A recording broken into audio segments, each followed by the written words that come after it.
Kentucky Derby 152 is fast approaching, just over 90 days away. And Caleb, it's time to take a look at some of the star 3-year-olds in the division. But there's one condition here for your top 5 list, non-stakes winners. So maybe a couple of outsiders that we're not too familiar with. So we're not going to see, Ted Noffey and Further Ado and Paladin. Of course, they would be in any Derby top 5. But these are basically recent maiden breakers or, Dubbsy, stakes placed. Without further ado, let's start with that 5-spot, a horse that's already been teased about earlier in today's show. We start with... Nearly. This horse is on the come-up by Not This Time, one of the hottest stallions going in the game. Believe it or not, this horse ran last on debut in New York, 6 out of 6.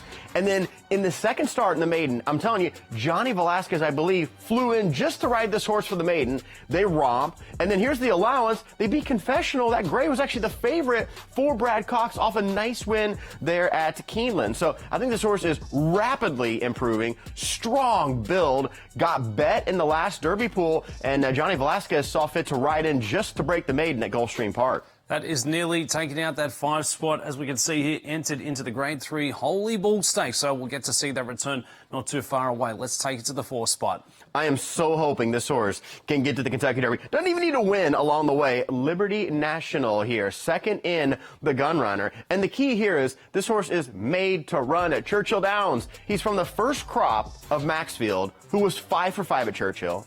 The grandsire, Street Sense, won the Kentucky Derby at Churchill. And the damsire, Awesome, again, he won the best race of all time, the 1997 Classic at, you guessed it, Churchill Downs. Now, he's going to run second in this race, and there was mixed reviews. I think people were kind of down on the gun runner a little bit, Dubbsy. Chip Honcho came back to run decent there in the LeCompte, but horse had no pace to run at, and still almost comes up the fence here for the win. And don't forget, the race before was at Churchill Downs, the only race at Churchill Downs. I've got a data system I use, Dubbsy, here, and they break the sectional times into 3 different speed figures. One of the only horses that registered a 100 finishing kick on these data numbers was Liberty National at Churchill Downs. That's what it's all about. Come the first Saturday in May, having that closing kick towards the finish line. We can always expect a bit of pace on the front end. So from Liberty National in that 4 spot, Chief Wallaby in the 3. I got to say, I was watching FanDuel TV when Chief Wallaby debuted. Bill Mott did an interview before. He was uber confident in this horse. And what makes it even better, Dubbsy, check out the number 5 in here.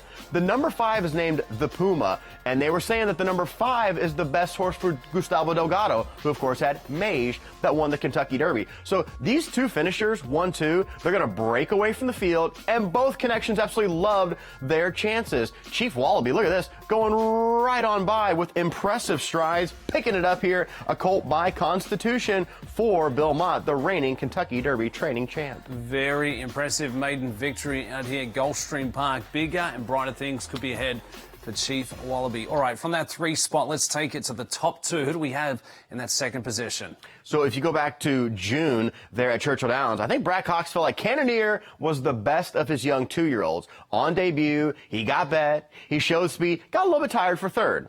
But then they hit the reset button and came back in late fall, and this was on the Kentucky Jockey Club Day. This was the final race on the card. This is a $1.75 million horse by Into Mischief, who gave us Sovereignty and Mandaloon, and this horse runs right down the racetrack and got a higher buyer than his stablemate Further Ado, who won the Jockey Club on the same day, and he's got brilliant speed. They've always loved this horse, one of the most expensive horses that Brad Cox has ever trained, and considering that they thought back in June this was their best 2-year-old, and now here we are turning into the new year, based on speed figures, could be his best 3-year-old. Kentucky Derby hopefuls, non-stakes winners, top 5 to watch out for at the back end here of Jan. Who's the number 1 horse? Well, we had earlier today news that Blackout Time is back on the work tab. And I got to say, I had a chance to go to Kentucky in the fall, right around the time for the Clay Murphy Futurity. I think I got 5 calls or text messages about this horse specifically. They were all types of buzzed up about this horse.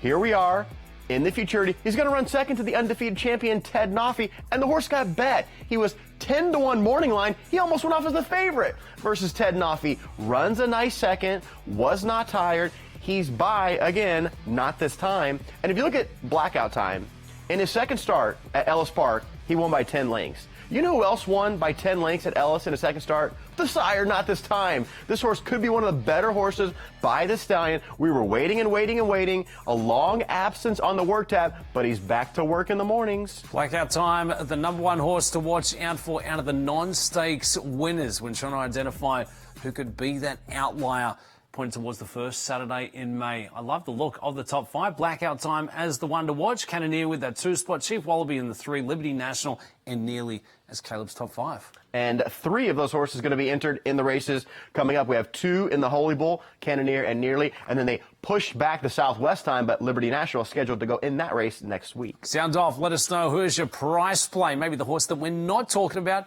that should be living on this list. We want to hear more. Tag us at FanDuel Racing.